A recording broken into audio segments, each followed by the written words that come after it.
Gas के क्या हाल है आपके क्षेत्र में? मिल रही है क्या गैस? अभी प्राइम मिनिस्टर बोले कि गैस की कोई किल्लत नहीं है, विपक्ष अफवाह फैला रहा है। मैंने कहा प्रधानमंत्री जी, एक बार जाके किसी गांव में किसी एजेंसी पे जाके देखो कि माए बहनें बुजुर्ग सिलेंडर ले लेके लाइन में लगे हैं और ब्लैक में 2-2 हजार रुपए का सिलेंडर मिल रहा है। 45 दिन तक बुकिंग नहीं हो रही है और नौजवान कह रहे हैं 3-3 हजार का मिल रहा है। मैं आज आपको कहता हूं, राजकाज बना लो, पूरे देश का तो नहीं पता, लेकिन उत्तर प्रदेश में 500 पार सिलेंडर नहीं जाने देंगे। मेरी बात को आप याद रखें। और लाइन में नहीं लगने देंगे। जहां मां बहनों को लाइन लगानी पड़े वो लाइन ही खत्म कर देंगे। ऐसी व्यवस्था करेंगे कि मां बहनों को लाइन में ना लगनी पड़े, मां बहनों के सम्मान की रक्षा करेंगे। प्यारे साथियों, प्रमोशन एससी ओबीसी के लिए उत्तर प्रदेश में कर्मचारियों के लिए लागू करेंगे। प्यारे साथियों, एक बात आपको बताना चाहता हूं, ये जो इस तरह का माहौल उद्दंडता का बनाया जा रहा है, झगड़े कराने का, जातीय दंगे कराने का, ये जो कार्य किया जा रहा है, मैं इसका कारण समझता हूं। मेरे लोगों, जिस दिन मैंने यूजीसी पे स्टैंड लिया था, यूजीसी की गाइडलाइन पे, और उससे पहले मैं ये बताना चाहता हूं कि यूजीसी पे एससी एसटी के लिए 2012 की गाइडलाइन थी, थोराट कमेटी की, लेकिन मंडल कमीशन की तरह उसमें जब पिछड़े वर्ग के लोगों को जोड़ा गया और पिछड़े वर्ग के नेताओं को उस द्रौपदी जी की सभा की तरह सांप सूंघ गया। उन्होंने आंखें बंद कर ली, कान बंद कर ली, ना उनको सुना ना उनको दिखा। अकेला चंद्रशेखर लोकसभा से लेकर सड़कों से जंतर मंतर पे मीडिया में अपने भाइयों के, अपनी बच्चियों की, जिनके जीवन रक्षा के लिए लड़ने लगा। उस दिन से मैं महसूस कर रहा हूं कि इन लोगों को लगता है कि यह आदमी बहुजन समाज के लोगों के साथ अन्याय नहीं होने देगा। मैं समझता हूं, बच्चा नहीं हूं, मैं समझता हूं। जब से मैंने मौर्य जी, प्रजापति जी, जब से मैंने 15% अतिरिक्त आरक्षण की व्यवस्था अति पिछड़ों के लिए की बात की, 27% तो मिल ही रहा है 52% आबादी को, लेकिन मैंने कहा कि 27 से कुछ लेंगे नहीं, और जो अति पिछड़ी जाति है, जिनको मौका नहीं मिला, उनको अलग से 15% आरक्षण की व्यवस्था कराएंगे, जिस तरह से ईडब्ल्यूएस की सरकार ने कराई थी।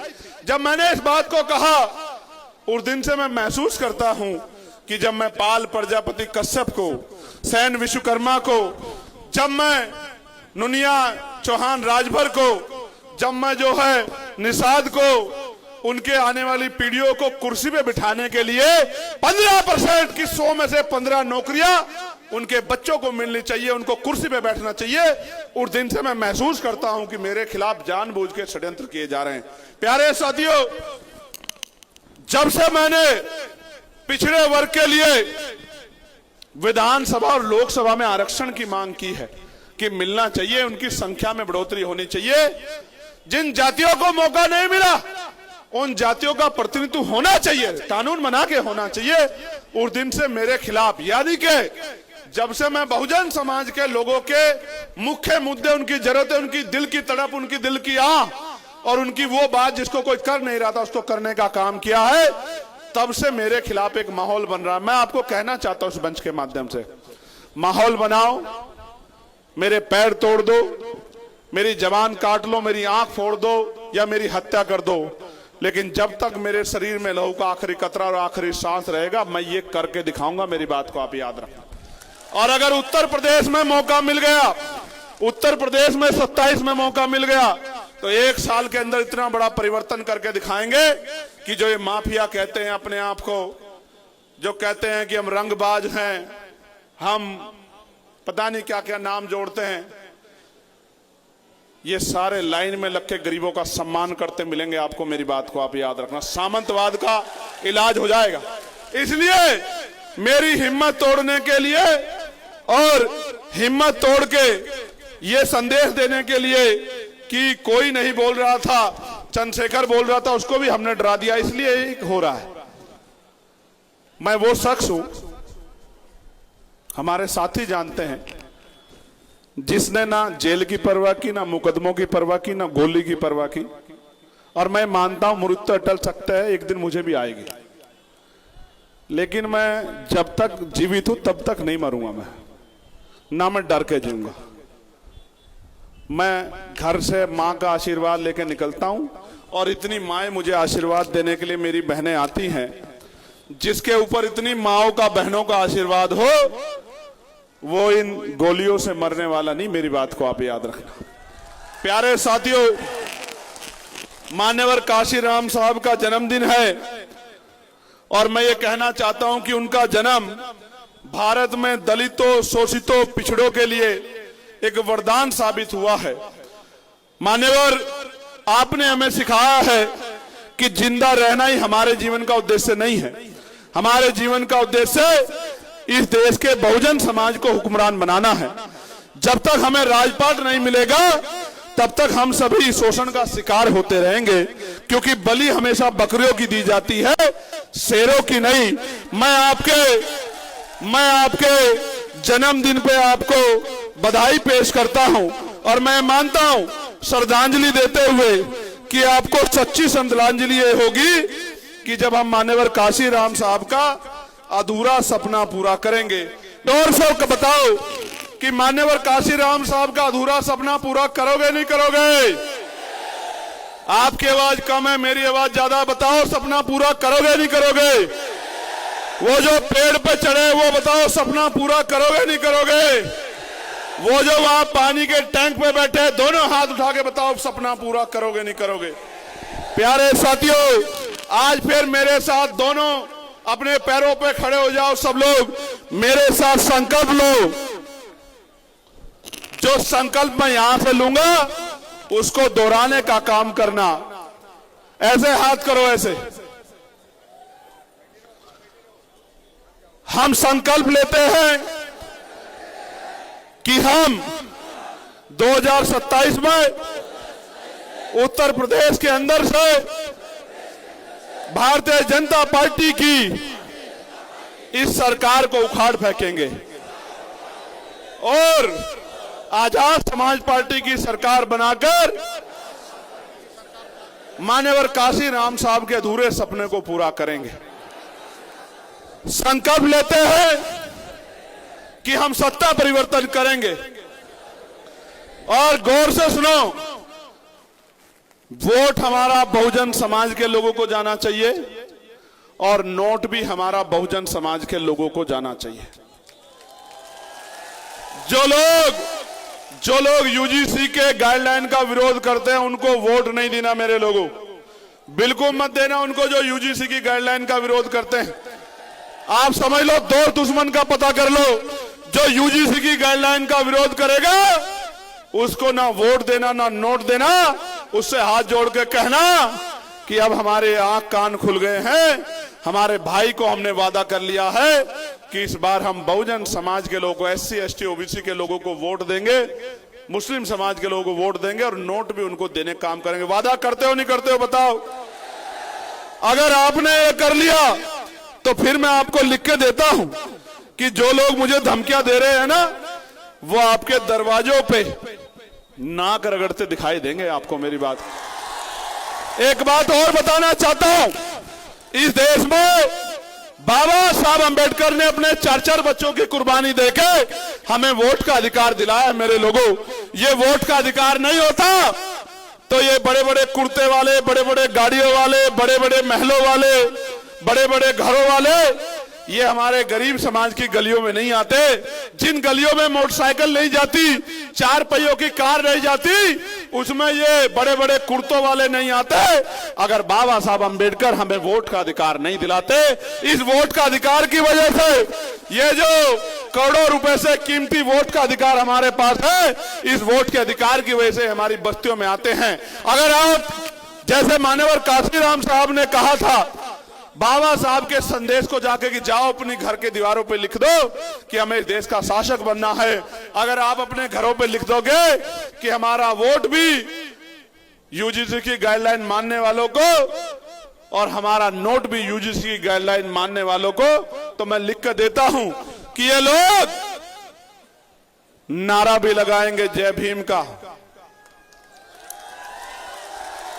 नीली टी शर्ट भी पहनेंगे, नीला झंडा भी पहनेंगे, नीला रुमाल भी रखेंगे, और तो और हो सकता है आपको रिझाने के लिए पानी भी नीला करके ना पीने लग जाए। मेरी बात को याद रखना, ऐसा ना हो आपको दिखाने के चक्कर में, आपको प्रभावित करने के चक्कर में खाना भी नीला ना खाने लग जाए। अभी तो बहुत कुछ देखना बाकी है। अभी तो जुमे जुमे आपके संघर्ष ने लोगों को महापुरुषों का सम्मान करना सिखाया है। अब तो वो दिन आने वाला है कि आपको आपके हक अधिकार मिलेंगे, आपकी आंखों के आंसू सूखेंगे, बहन बेटियों का सम्मान होगा और स्वाभिमान सम्मान का जीवन मिलेगा। मिलना चाहिए नहीं मिलना चाहिए? ऐसे दोनों मुट्ठी में हाथ बंद करके हाथ उठाओ। सम्मान मिलना चाहिए नहीं मिलना चाहिए? रोजगार मिलना चाहिए नहीं मिलना चाहिए? हक अधिकार मिलना चाहिए नहीं मिलना चाहिए? देखो, इस बात को सोच के वोट मत देना कि चंद्रशेखर आजाद को कुछ बनाना है। इस बात को सोच के वोट मत देना कि आजाद समाज पार्टी को कामयाब बनाना है। एक ही बात को सोचकर वोट करना कि हमें बाबा साहब अंबेडकर, मान्यवर काशीराम साहब फूले साहू के सपनों को पूरा करना है। हमें अपने ऊपर जो कर्ज है उसको उतारना है। हमें अपने बच्चों को जुल्म, जाति, अन्याय, अत्याचार की बेड़ियों से बाहर निकालना है। हमें स्वाभिमान सम्मान का जीवन प्राप्त करना है। हमें इज्जत की रोटी खानी है, इज्जत का पानी पीना है, इज्जत से रहना है। क्योंकि बाबा साहब कहते थे कि आदमी भूखा रह सकता लेकिन अपमानित होकर नहीं रह सकता। मैं गलत तो नहीं कह रहा हूं? बाबा साहब ने जो कहा वो गलत तो नहीं कहा। आदमी भूखा रह सकता है ना? आपने 2-2.5 घंटे धूम में खड़े होकर बता दिया कि जिस संगठन का सिपाही अपने नेता के सम्मान में 4-5 घंटे धूम में खड़ा हो सकता है, वो गांव-गांव जाके अपने पैरों के भरोसे आजाद समाज पार्टी को घर घर तक पहुंचा भी सकता है, आजाद समाज पार्टी का लोहा बनवा सकता है। मेरी माओ से मैं कहूंगा, मेरी बहनों से मैं कहूंगा, बार बार जीवन नहीं मिलेगा। इसी जीवन में महापुरुषों के अधूरे कारवा को पूरा करना है। यह आपके आशीर्वाद के बिना, आपके सहयोग के बिना नहीं होगा। तो दोनों हाथ उठा के आपके अपने बेटे को, भाई को आशीर्वाद दो कि इसी बार मान्यवर साहब श्री काशीराम बाबा साहब और महापुरुषों का सपना पूरा करके आपके आंसू पोंछ सकूं। आप गरीबी की जिंदगी में खुश हो क्या?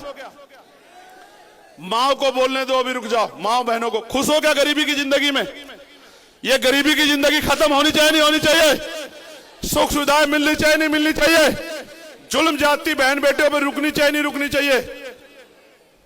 ये तभी संभव होगा जब आपका आशीर्वाद और आपकी उंगली आजाद समाज पार्टी काशीराम को ताकत देने के लिए उठेगी। मैं नौजवान साथियों से पूछना चाहता हूं कि ताकत दोगे नहीं दोगे? बताओ, दोनों हाथ उठा के बताओ। कोई पैसा लालच आके ददर की बात करेगा, बातों में तो नहीं आओगे, गुमराह तो नहीं होगे?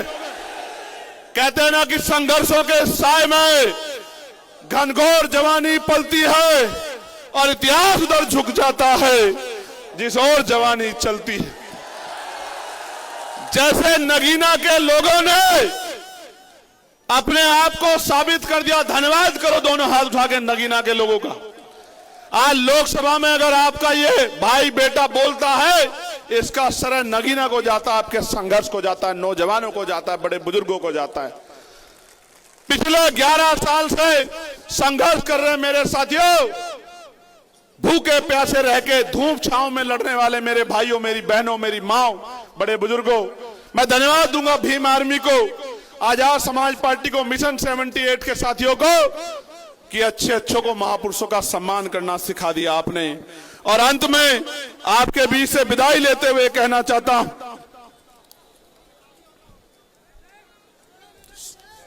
लड़ाई बहुत महत्वपूर्ण है, लड़ाई बहुत महत्वपूर्ण है। साथ दोगे नहीं दोगे? बताओ। नहीं, दोनों हाथ उठा के बताओ, एक से नहीं मानूंगा। दोगे नहीं दोगे? साथ बताओ। ताकत बनाओगे नहीं बनाओगे? बताओ। एक बार नहीं, 1000 बार मौत कबूल।